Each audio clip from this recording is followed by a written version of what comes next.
চাঁদার টাকা না পেয়ে এভাবেই ফুটপাতের এক দোকানিকে মারছেন পুলিশ সদস্য। শার্টের কলার চেপে থাপ্পড়, ঘুষি আর লাথি মারতে মারতে ওই দোকানিকে পুলিশ বক্সের দিকে নিয়ে যেতে দেখা যাচ্ছে।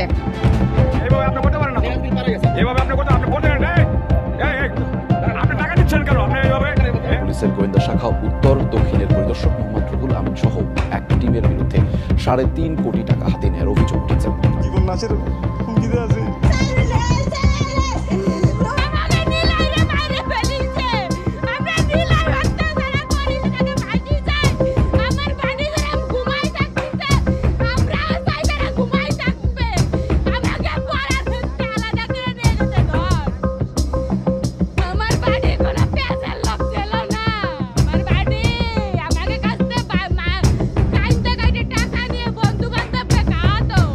সুপ্রিয় দর্শক শ্রোতা, প্রতি মুহূর্তের আপডেট নিউজগুলা নিয়ে আবারও হাজির হয়ে গেলাম আপনাদের সামনে। দর্শক, চাঁদা না দেওয়ার কারণে দোকানদারকে পিটালো পুলিশ, অবশেষে খেপে গিয়ে পুলিশকে পিটালো জনতা। অত্যন্ত গুরুত্বপূর্ণ, ভিডিওটি কেউ স্কিপ করে যাবেন না। এদিকে পুলিশের একজন এসআই মানে সিআইডি পরিচয়ে একজন ভদ্রলোকের কাছে প্রায় 3 কোটি টাকা মেরে দিয়েছে। খুবই চাঞ্চল্যকর তথ্য রয়েছে আজকের এই ভিডিওতে। নড়াইলে ইপটিজিং এর প্রতিবাদ করায় মাদ্রাসার ছাত্রকে খুন। দর্শক শ্রোতা, কেউ স্কিপ করে যাবেন না, খুবই গুরুত্বপূর্ণ তথ্য রয়েছে আজকের ভিডিওতে। অবশ্যই না টেনে সম্পূর্ণ ভিডিওটি দেখুন, অত্যন্ত গুরুত্বপূর্ণ ভিডিওটি, কেউ স্কিপ করে যাবেন না। কে কোন জেলা থেকে আজকে আমাদের এই ভিডিওটি দেখছেন অবশ্যই কমেন্টস করে জানিয়ে দিবেন। প্রতিদিন সবার আগে আপডেটের নিউজগুলো পেতে আমাদের এই চ্যানেলটি সাবস্ক্রাইব করে রাখুন ও কষ্ট করে ভিডিও একটু শেয়ার করে দিন। একটি লাইক দিয়ে দেখতে থাকুন সম্পূর্ণ ভিডিওটি। ভাইরাল হয়, এরপর থেকেই সমালোচনার মুখে পড়েন ওই পুলিশ সদস্য। ঘটনাটি ঘটেছে 28 ফেব্রুয়ারি কক্সবাজারের কলাতলিতে। মারধর করা পুলিশ সদস্যের নাম নির্মল নাথ। তিনি কক্সবাজারের ট্রাফিক ইন্সপেক্টর হিসেবে দায়িত্ব পালন করছেন। কলাতলিতে ট্রাফিক পুলিশের নামে মাসিক চাঁদা তোলেন টিআই নির্মল নাথ, কিন্তু গেল 1.5 মাস ধরে চাঁদা দেওয়া বন্ধ করে দেয় ফুটপাতের দোকানিরা। এতে ক্ষিপ্ত হয়ে ফুটপাতে বসা বেশ কিছু দোকান উঠিয়ে দেন তিনি। এদিকে ফুটপাত ব্যবসায়ীদের দোকান বন্ধ থাকায় সংসার চালানো কঠিন হয়ে পড়লে আবারও চাঁদা দিয়ে ব্যবসা শুরু করেন বেশ কিছু দোকানি। কিন্তু পারভেজ নামের ভুক্তভোগী দোকানি চাঁদা দিতে অস্বীকৃতি জানালে তাকে দোকান থেকে উঠিয়ে নেবেন বলে চাপ দিতে থাকেন পুলিশ সদস্য। সবশেষ 28 ফেব্রুয়ারি সন্ধ্যায় পারভেজকে মারধর করে পুলিশ বক্সে নিয়ে আটকে রাখেন পুলিশ সদস্য নির্মল। পরে অন্য ব্যবসায়ীরা তার কাছে ক্ষমা চেয়ে পারভেজকে ছাড়িয়ে আনেন। পুলিশরা এসে এইভাবে একটা নিরীহ মানুষের উপরে আসলে এইভাবে অ্যাটাক করবে, উনি বলতে পারতো যে এখানে না বসার জন্য, কিন্তু এইভাবে মারাটা একদম দৃষ্টান্তমূলক। আমি চাই বাংলাদেশের জনগণ একজন সাধারণ নাগরিক হিসাবে এরকমটুকু আর দেশে এরকম এইভাবে পুলিশ অত্যাচার করবে জনগণের সম্মুখে, এটা যেন না হয়। এদিকে মারধরের অভিযোগ স্বীকার করে অভিযুক্ত টিআই নির্মল নাথ বলেন, ভুক্তভোগী পারভেজকে ফুটপাত থেকে দোকান সরিয়ে নিতে বললেও সে সরায়নি, যা তার কাছে অপমানজনক মনে হয়েছে। তাই রাগের মাথায় মারধর করেছেন তিনি।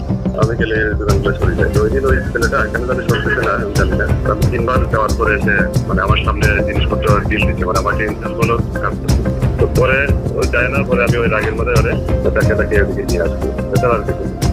তবে এই ঘটনায় কোনো অভিযোগ আসেনি বলে জানান কক্সবাজার থানার অতিরিক্ত পুলিশ সুপার রফিকুল ইসলাম।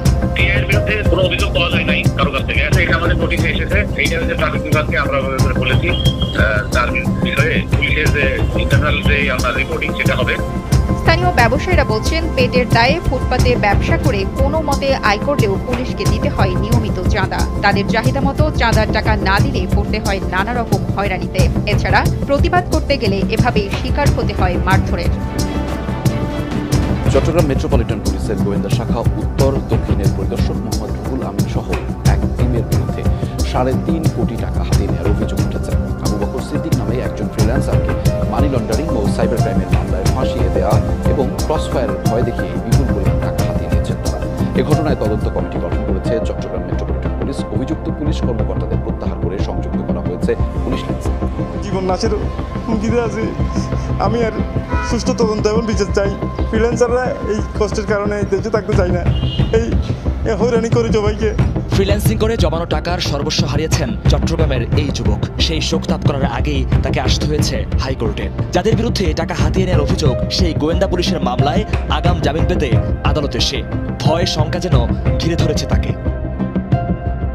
ভুক্তভোগী আবু বক্কর বলেন, ২৬শে ফেব্রুয়ারি রাত ১০টায় চট্টগ্রাম মেট্রোপলিটন পুলিশের গোয়েন্দা শাখার পরিদর্শক রুহুল আমিনের নেতৃত্বে একটি টিম তাকে ডিবি কার্যালয়ে ধরে নিয়ে যায়। এরপর মামলার ভয় দেখিয়ে টাকা দাবি করে তারা। পরে আবু বক্করের মোবাইলের মাধ্যমে ইউনাইটেড কমার্শিয়াল ব্যাংকের অ্যাকাউন্ট থেকে ৫ লাখ টাকা অন্য আরেকটি অ্যাকাউন্টে সরিয়ে নেয় তারা। দ্বিতীয়বার ট্রান্সফার করা হয় ২,৭৭,০০০ টাকা।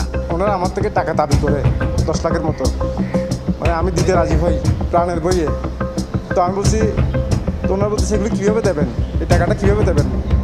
আমি বলতেছি আপনারা যেভাবে বলেন আমি সেভাবে দিতে রাজি আছি, কোনো সমস্যা নেই। পরদিন নন এফআইআর মামলা করে আবু বক্করকে কোর্টে পাঠায় গোয়েন্দা কর্মকর্তারা। জামিনের ব্যবস্থাও করেন তারা। আমাকে বলে যে আমাকে মানি লন্ডারিং এবং সাইবার ক্রাইমে মামলা দেবেন। তাই আমি বলছি কেন, আমি তো ফ্রিল্যান্সিং করি। তারপর আমার মোবাইল নিয়ে নেয়, মোবাইল নেওয়ার পরে ওনারা কী করে আমি জানি না, আমি প্রাণ বইয়ে আমাকে বলে যে এখানে ফিঙ্গারপ্রিন্ট দেওয়ার জন্য। প্রাণনাশের বইয়ে আমি ফিঙ্গারপ্রিন্ট দিতে বাধ্য হয়। আমি দেখি না ওনারা কী করতেছে, এভাবে রাখে আমাকে আঙুল ওভাবে নিয়ে যায়।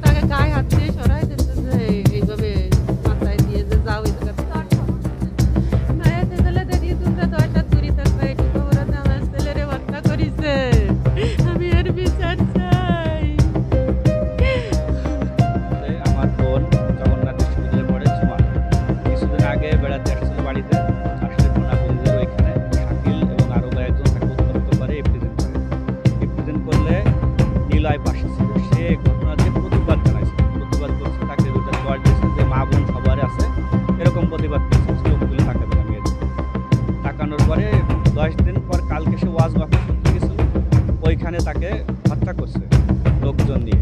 15 দিন আগে যে একটা ঘটনা ঘটছিল আমাদের তুনাতল বেড়ি ব্রিজের ওখানে, আমাদের গ্রামের একটা মেয়েকে ওই ছেলেগুলো উচ্ছৃঙ্খল ছেলেগুলো ইফটিজিং করছিল। তো তখন নিলয়কে ওই মেয়ের ভাতিজা ডাক দেওয়ার পরে নিলয় যে প্রতিবাদ করছিল তাদের সাথে যে তোরা এগুলো করবি না, এগুলো থেকে দূরে থাকবি। তো তারপরে ওরা কালকে ওয়াজ মাহফিল শুনতে যাওয়ার পরে সেই ঘটনার সূত্রপাত ধরে তারা তাকে মার্ডার করে।